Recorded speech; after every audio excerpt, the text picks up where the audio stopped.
How to add 3D objects in Figma.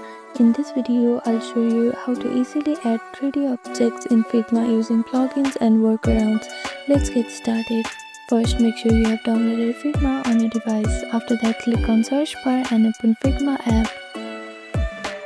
Now open an existing file or create a new one to add 3D objects.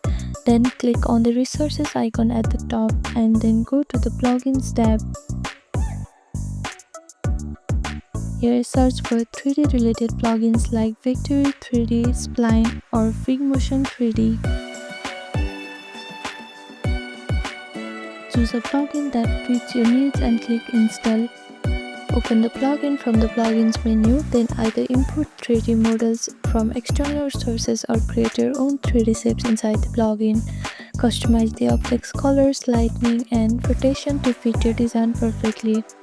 Once you are happy with the 3D object, insert it into your Figma canvas as an image or vector shape, depending on the plugin. And that's it. This is how you add 3D objects in Figma.